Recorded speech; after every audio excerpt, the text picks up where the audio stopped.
Bonjour, vous écoutez Nouvelle Perspective, votre boussole dans un marché en pleine mutation. Je suis Nathalie Offrère, consultante en évolution professionnelle et multi-reconvertie.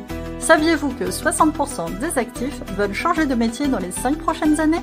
Peut-être êtes-vous concerné. Pas de panique, il y a des solutions. Chaque semaine, je vous aide à comprendre les tendances du web, à réussir votre reconversion et à surfer sur les transitions professionnelles. Nouvelle perspective, là où tout commence ou recommence pour vous. Bienvenue à vous. Aujourd'hui, je vous emmène à la découverte du tissu économique du Périgord. Que vous soyez actif, en poste, en réflexion, en recherche d'emploi ou porteur de projet, cette émission vous concerne. Car bien connaître le territoire dans lequel on vit, ses dynamiques économiques, ses besoins, ses forces, c'est le point de départ pour construire un parcours professionnel durable, cohérent et porteur de sens. Le Périgord ou la Dordogne est un territoire aux 1000 visages, riche d'un patrimoine exceptionnel, célèbre pour sa gastronomie. Il est aussi un terrain de vie et d'emploi pour près de 420 000 habitants. Mais que sait-on vraiment de son économie? Quels sont les secteurs qui embauchent? Où sont les opportunités pour se reconvertir? Quels freins ou défis faut-il connaître? Dans cette émission spéciale, je vous propose un véritable état des lieux structuré en plusieurs temps. 1. Un panorama du tissu économique périgourdin aujourd'hui. 2. Les secteurs dynamiques et ceux qui recrutent vraiment. 3. Les réalités du marché de l'emploi et les reconversions en cours. 4. Les initiatives locales, les dispositifs qui soutiennent la transition pro. Et enfin, cinquièmement, un éclairage sur les défis spécifiques du territoire. Vieillissement, saisonnalité, pénurie de compétences. Objectif, vous donner des clés de compréhension concrètes pour envisager un futur professionnel réaliste, motivant et adapté aux réalités de ce magnifique territoire. C'est parti. Commençons par quelques repères. La Dordogne compte aujourd'hui près de 420 000 habitants. C'est un département majoritairement rural où la densité de population est 2 fois inférieure à la moyenne nationale. Cela signifie quoi? Cela signifie que les bassins d'emploi sont dispersés et les dynamiques économiques varient fortement d'un secteur à un autre.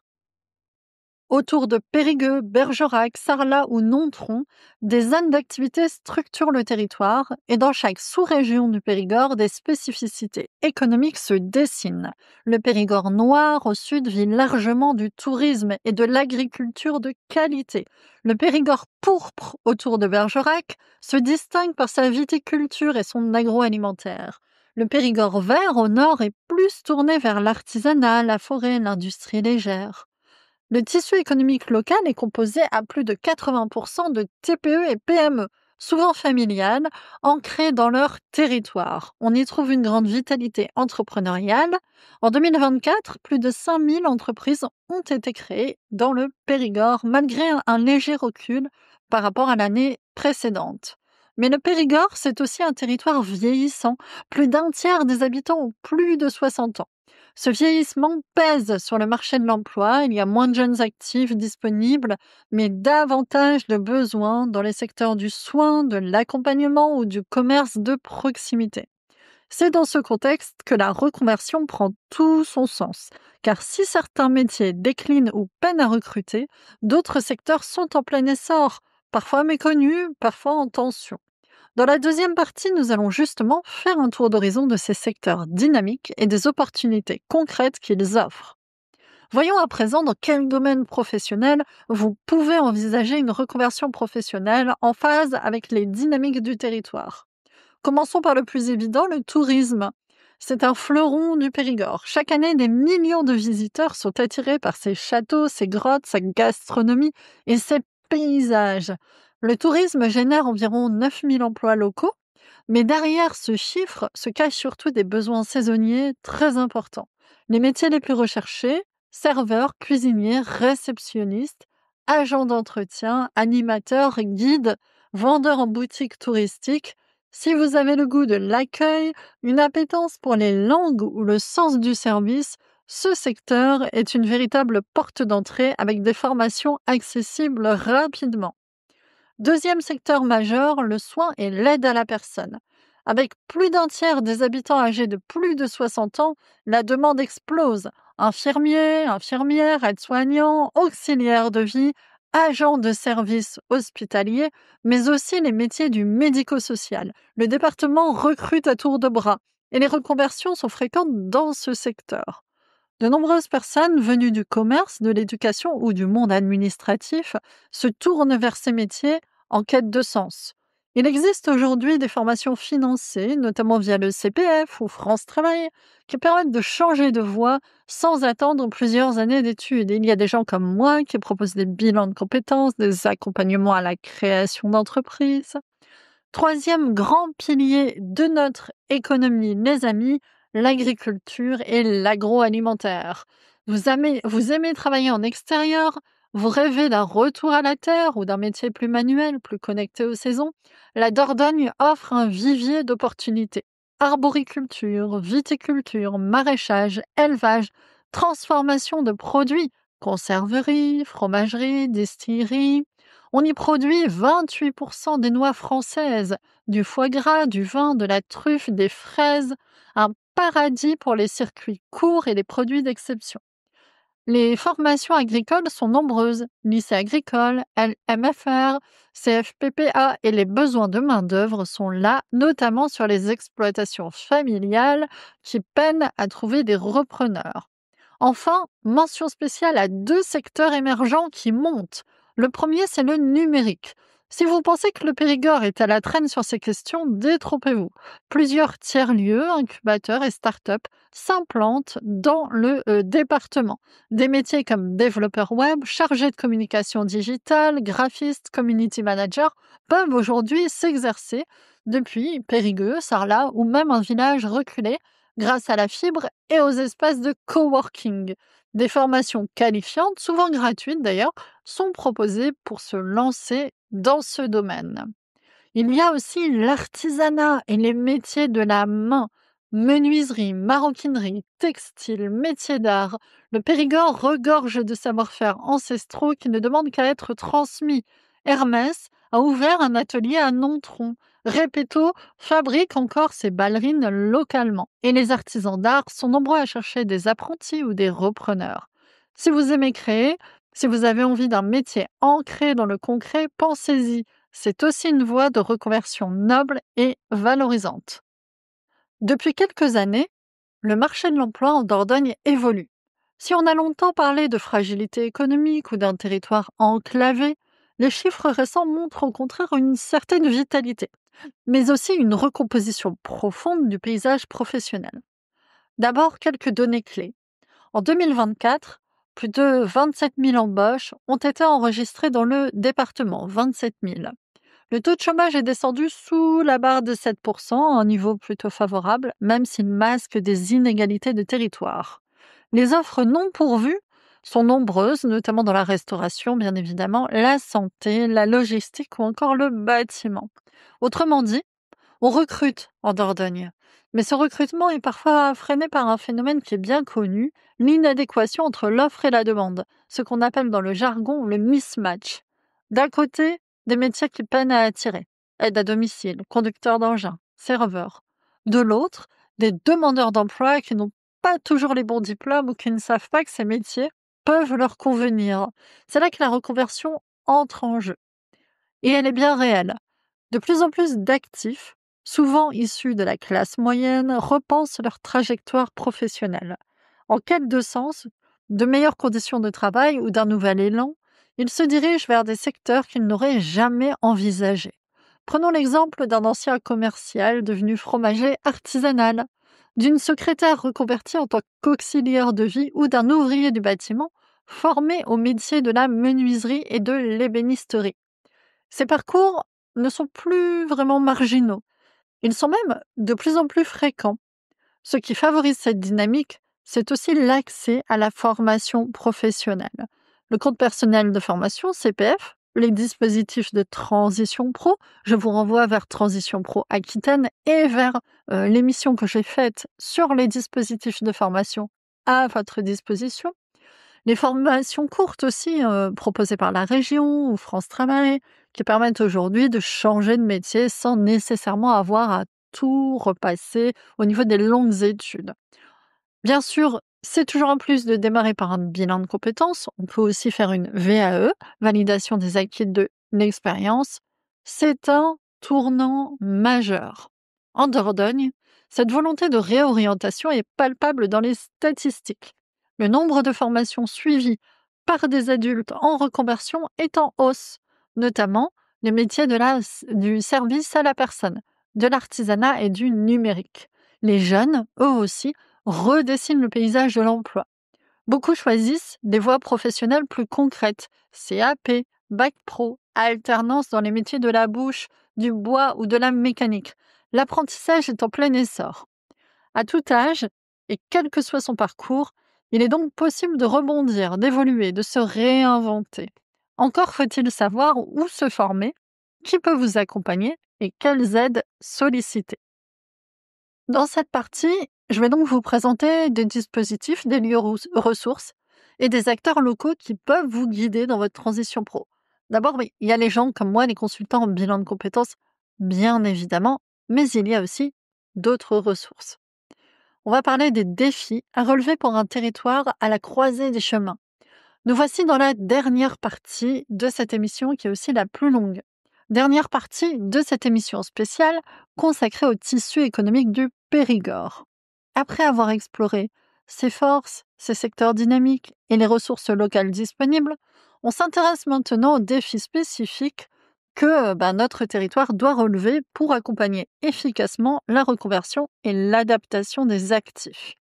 D'abord, on est sur un territoire vieillissant et il y a une relève à construire. Des entreprises à reprendre, du nouveau personnel à mettre en poste. La Dordogne est l'un des départements les plus âgés de France. Plus de 37% des habitants ont aujourd'hui plus de 60 ans, rendez-vous compte, plus de 37%.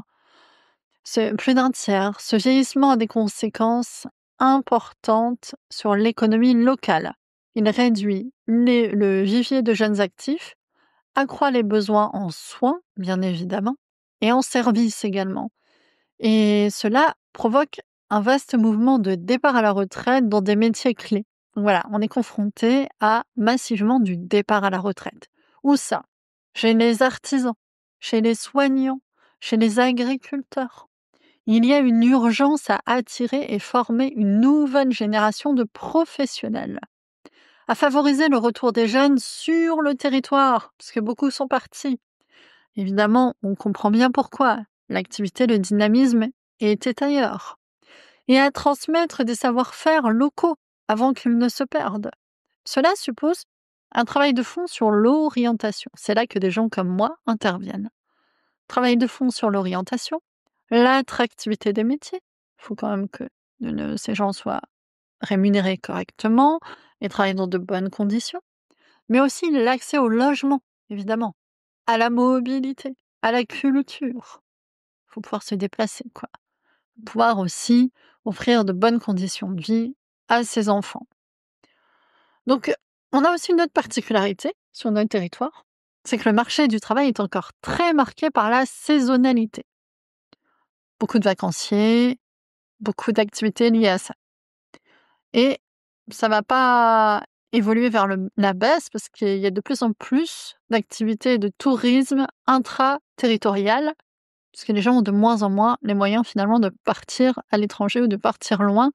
Ils font de plus en plus de vacances à l'intérieur du territoire français. Le tourisme, l'agriculture, l'agroalimentaire, ces secteurs phares du Périgord fonctionnent en grande partie sur un rythme saisonnier. Cela génère chaque année, des milliers d'emplois, mais souvent des emplois précaires, mal rémunérés ou difficiles à pérenniser. Le défi ici, c'est de favoriser la désaisonnalisation de l'économie, c'est-à-dire réussir à faire en sorte que ces personnes aient un emploi de l'activité toute l'année. Comment? Ça peut être en essayant d'allonger les saisons touristiques. Le changement climatique, c'est vrai que ça peut faire bouger un peu les lignes. Ça s'organise. Encourager bien sûr la pluriactivité ou encore en développant des filières moins dépendantes des saisons. comme des filières de services, plus de numérique, de la formation. Malgré tout, il reste des tensions dans le recrutement. Il y a des tensions dans le recrutement. Paradoxalement, de nombreux employeurs ont du mal à recruter, même avec un taux de chômage assez bas. Ça concerne notamment le bâtiment, les aides à domicile, l'hôtellerie-restauration ou les métiers techniques industriels. Pour les métiers physiques, étant donné que la pyramide des âges est très élevée dans le département, c'est pas très étonnant que les gens soient pas très emballés ou aptes à faire des métiers très physiques. C'est vrai que les jeunes sont plus en forme. Plusieurs raisons. Manque de candidats formés. Conditions de travail jugées, à juste titre, difficiles.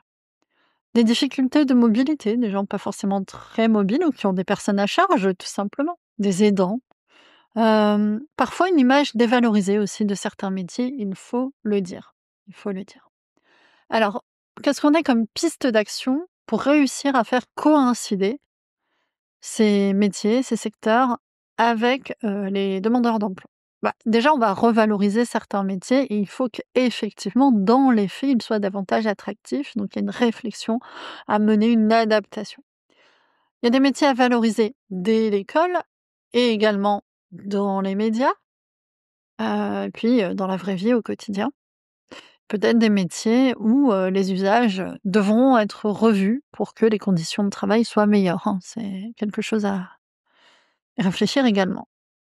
Adapter les conditions de travail, adapter les conditions de formation, peut-être plus de formation pour adultes, moins de formation initiale, par exemple, et améliorer, faciliter les conditions d'intégration du nouveau personnel. Travailler sur les mobilités, sur, notamment dans les zones rurales qui sont parfois mal desservies.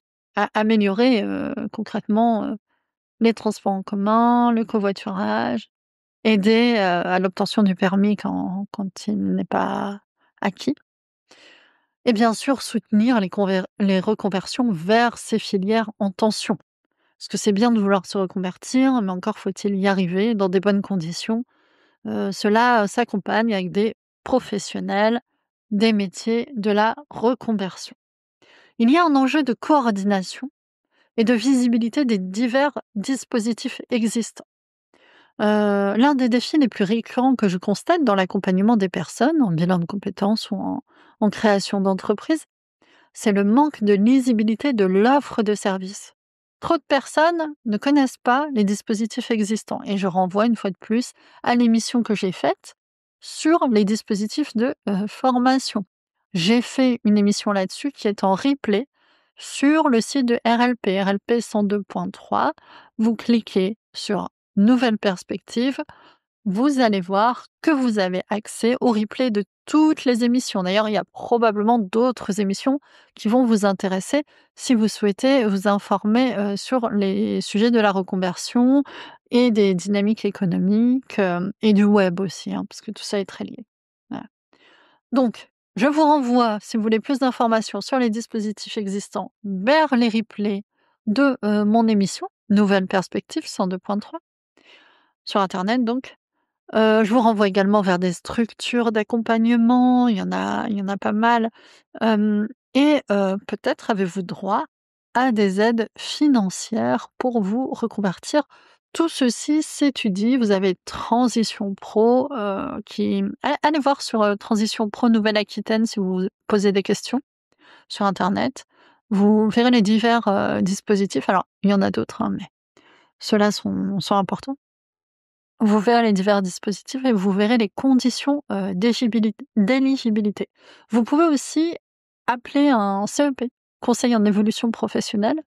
Vous trouverez facilement le numéro, de téléphone sur internet et être, accompagné gratuitement dans vos réflexions d'évolution professionnelle.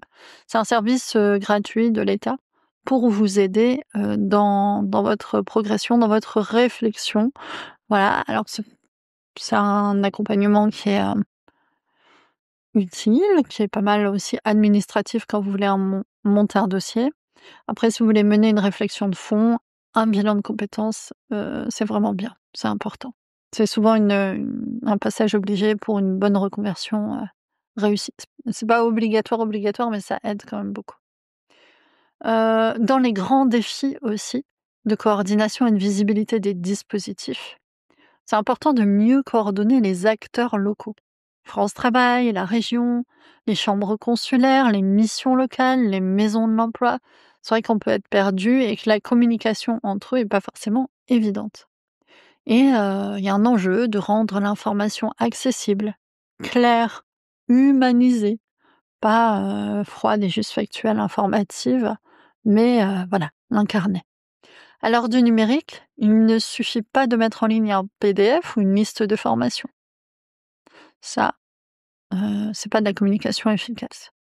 Il est important d'aller à la rencontre des gens, d'écouter leurs besoins, de leur proposer des parcours lisibles, individualisés et réalistes, évidemment. Pour conclure, le Périgord est un territoire en transition, riche d'un passé fort, d'un cadre de vie envié et de savoir-faire multiples. Il a tous les atouts pour devenir aussi un territoire d'avenir en matière d'emploi et de reconversion. Mais pour ça, il faut relever des défis structurels, les défis structurels que nous venons d'évoquer. Vieillissement, saisonnalité, pénurie de compétences, complexité des parcours. Il faut aussi continuer à encourager la reconversion comme une démarche positive, courageuse, utile pour soi comme pour la société. Valoriser les transitions pro, valoriser la reconversion, plutôt que la stigmatiser. Je vous remercie infiniment d'avoir suivi cette émission de Nouvelles Perspectives. N'hésitez pas à la réécouter, à écouter les autres épisodes, à la partager autour de vous si vous connaissez des gens qui ont des besoins d'informations, d'inspiration, de témoignages. Vous pouvez aussi me contacter à l'adresse mail unevoixquiporte@hotmail.fr, unevoixquiporte@hotmail.fr. Pourquoi? Par exemple, pour me proposer des témoignages de reconversion ou me poser des questions. Donc vous pouvez me contacter si vous souhaitez aller plus loin dans votre réflexion professionnelle. Et comme toujours, eh bien retrouvez-moi chaque lundi à 11h et chaque dimanche à 12h30 sur Radio Libre en Périgord, RLP 102.3, 2 fois par semaine. Prenez soin de vous et surtout, n'arrêtez jamais d'envisager de nouvelles perspectives. À très bientôt.